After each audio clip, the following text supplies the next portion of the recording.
Welcome back, everybody, to another episode of Paranormal the New Normal presents Paranormal Primetime. Sorry we missed last week, folks. It was just a little hectic.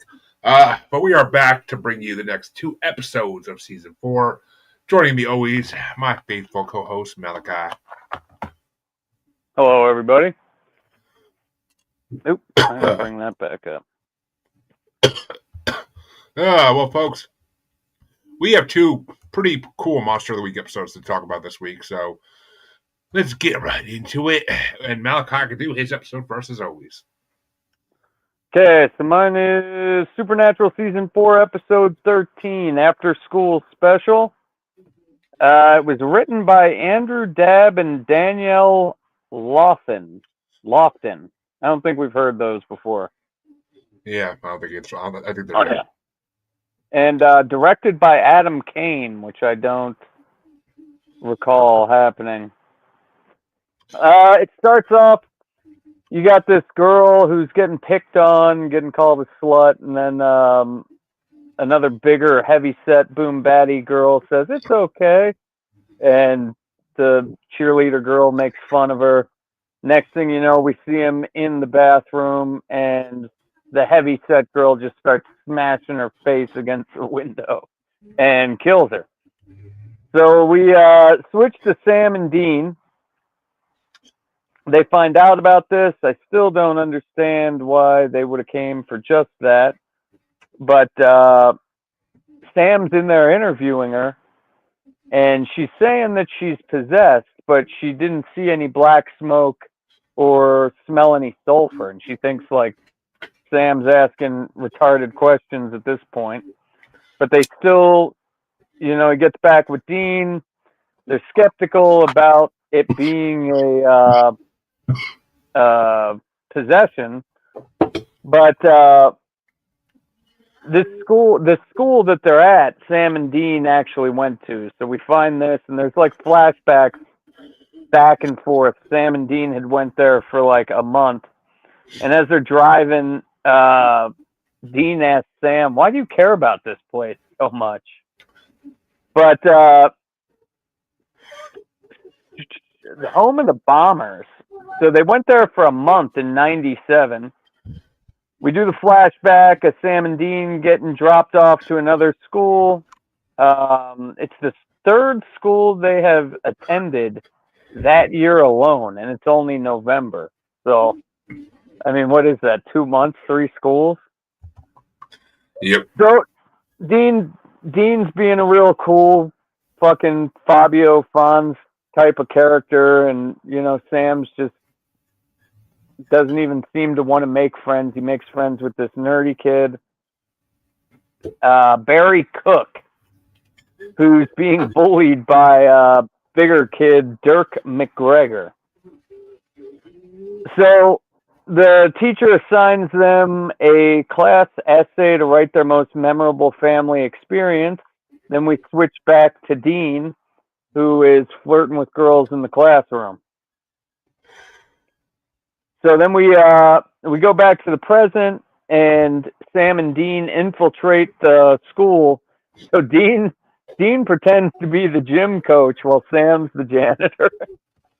And Dean is having a lot of fun. He's got his fucking whistle.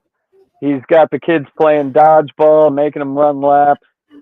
He's like a fucking shark in water there. So Sam can't find any sulfur on the school grounds, and they're wondering if this is even a case. They're about to leave, and then a student in an economics class jams somebody's hand into a blender while they're cooking something. So now they think, yeah, maybe it's not a demon possession, but the kid had ectoplasm leaking, so it might have been a ghost possession. At this time, they haven't really heard of a lot of ghost possessions. I don't know. I think they've never dealt with one, right? They've only heard about it at this point. Yeah. So they're going through the school, seeing if anybody died horrifically in the school from something or rather. And they find out that Sam's friend Barry committed suicide. And they're thinking that since this kid Barry was picked on by everybody, his ghost is coming back and picking on people for revenge. And then we flash back when the bigger kid Dirk stops little Sam and the kid who killed himself, and he's fucking with him. And then that Dirk kid punches Sam, and it kind of gets broken up. And then that's about the end of that. So Sam and Dean, they salt and they burn the bones, and Sam's feeling guilty about it the whole time because this kid, maybe if he would have stayed there longer, he could have helped this kid get some confidence. He wouldn't have killed himself.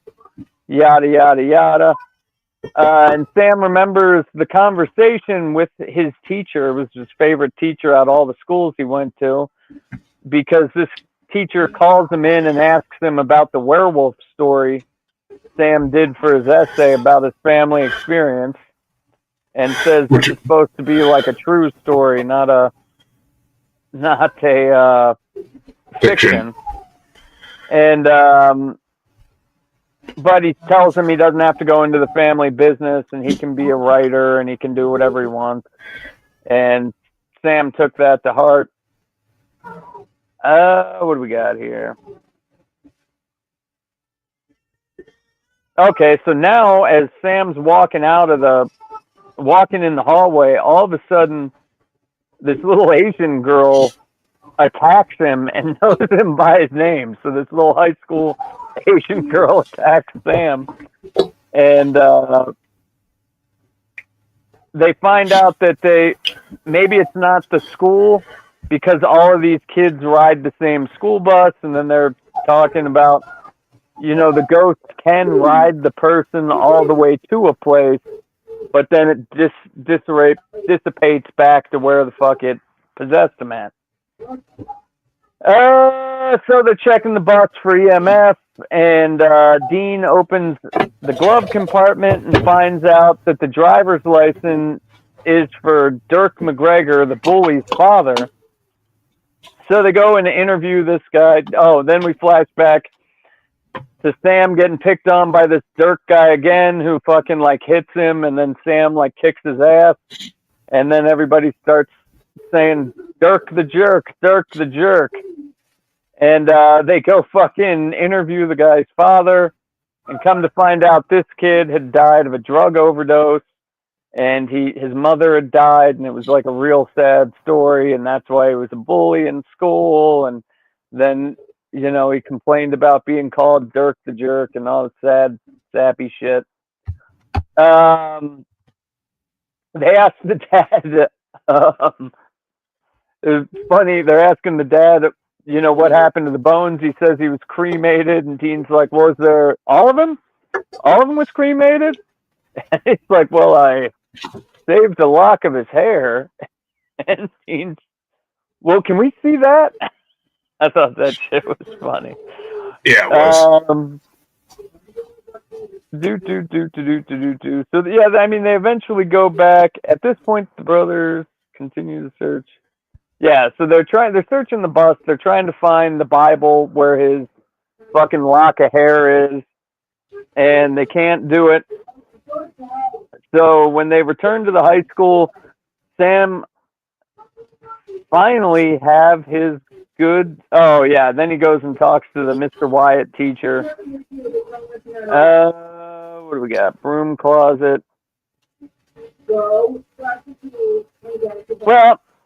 eventually they fucking get into a fist fight with Ghost Dirk in the bus, and that's a long drawn out thing, and they burn the hair, and that's the end of it. Yeah, it wasn't that eventful of an episode, but it was a good episode. Yeah, it was okay. It was a lot more you'd have to see for the flashbacks of Sam and Dean. Yeah, I mean, think that was the most of the episode. Yeah, it was kind of a peek back at their life as kids. It gets into a lot where fucking Dean's, he's going after this girl, and he's hooking up with this girl, and how sad his life is that he lives in a motel room, and then she finds out that he's cheating the day before they leave, and she tells him she feels sorry for him, and Dean feels like a piece of shit. And on the other end of that, this is the only school Sam went to where he met a friend, and he was like the hero that beat the bully up, and that was the Yep. main part of the story. So what would you rate this episode? I'd give it a 3, if that. Yeah, I'd give it a 3.5. It was funny, and it was a decent Monster of the Week episode. You could watch it without knowing the show. Yeah, it was funny.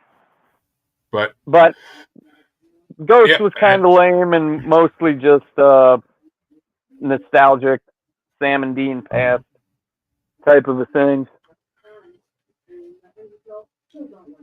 Yep. Well, my episode, season 4, episode 14, which was called Sex and Violence. It was written by Catherine Humphris and directed by Charles Beeson. And this was another Monster of the Week episode. We started off with a guy, we later find out is Adam Benson, coming home from work late. His wife, who we find out later his name is Vicky, is making dinner and teasing him about being late. He gets angry, but apologizes right away. She tells him that she accepted an invitation to a friend's birthday on Saturday. He gets angry again, and this time he picks up a meat tenderizer and just bashes the fucking shit out of her. Quite an opening scene, I'll say. But we see title scene, and we flash forward to Dean waking up in a motel room, and he hears Sam in the bathroom talking to someone on the phone, talking about demonic signs. When Sam comes back out into the bedroom, and Dean pretends to be asleep horribly, and when he gets up, Sam says he was talking to Bobby about murders in Bedford, Iowa, where 3 men have killed their wives. So they head out to Iowa, and they pose as attorneys. They visit Adam, who is very remorseful about the whole thing, and confesses he was deeply in love with a stripper called Jasmine. Because that's a stripper name, 100%. That's a stripper name. Adam says he knows nothing about Jasmine other than that she works at a club called the Honey Wagon, which is a great strip club name. I will give it that. The Honey Wagon. Yeah. But Sam, in the meanwhile, goes and visits Dr. Kara Roberts, the doctor who did the autopsy of all the victims, and she took blood samples, she later tells him. And she tells Sam that the men had high levels of oxytocin in their blood, a hormone associated with being in love. When Dean comes in, he immediately sees that Sam and Dr. Roberts are flirting, and he gets all sad about it because that's usually his thing. But he's still happy because it's an actual case involving strippers. But so the boys decide to go to the Honey Wagon, and they found that the man in every murder fell in love with a different stripper. And Bobby tells them that they might be dealing with a siren, which, for those who don't know, a siren is a creature originally from Greece, but all over the world. And they're the ones that sing on rocks in the ocean to lure sailors into their doom. But basically they disguise themselves to be the perfect mate to lure men in, even though when you actually see them, they're ugly as all shit. But they go at the club. We see a guy that we find out later is Lenny Bristol is in love with a stripper called Belle, and they go back to his house where this young ass guy Lenny is caring for his sick mother, and after he fucks this stripper and probably catches some nice AIDS while at it, she tells him that they can be together forever if he kills his mother, which I forget what the fuck he exactly grabbed. He grabbed something and went into her bedroom, and literally we just hear screaming as he's killing his mother. I forget what he grabbed. It's not coming to me. Yeah, I was watching in the store on a small screen. I didn't see. Well, the next day, we see Dean in the hotel room alone, where he dials the last number on Sam's phone, and Ruby answers, and he immediately hangs up. Sam returns. What's he gonna do when Ruby is like, "Hey, why'd you hang up last time?" Next time she talks to Dean. Next time she talks to Sam. Yeah. We had that whole episode the last time we did a show where fucking Sam broke down why he trusts Ruby, and I thought we were over all that. Yeah, this show likes to go in circles sometimes. But Sam comes back with the news of a murder committed by Lenny, and Bobby calls and informs the boys that the spell the men are under is some kind of venom. And the only way that they can kill the siren is with the bronze dagger dipped in blood from one of its victims. So she could be poisoned with her own venom, kind of like how you kill a basilisk, according to Harry Potter lore. But the hard part about it, though, Bobby says, is trying to find somebody that's currently under the spell before they do something stupid and are not under the spell anymore. So the boys go back to visit the hot doctor. They want to get a blood sample taken from one of the men while he was still under the siren spell. They are met by a guy who introduced himself as Nick Monroe, an FBI agent, and he challenges their legitimacy as actual FBI agents. They tell him to call the supervisor, and this is when we see one of the greatest things Supernatural ever did.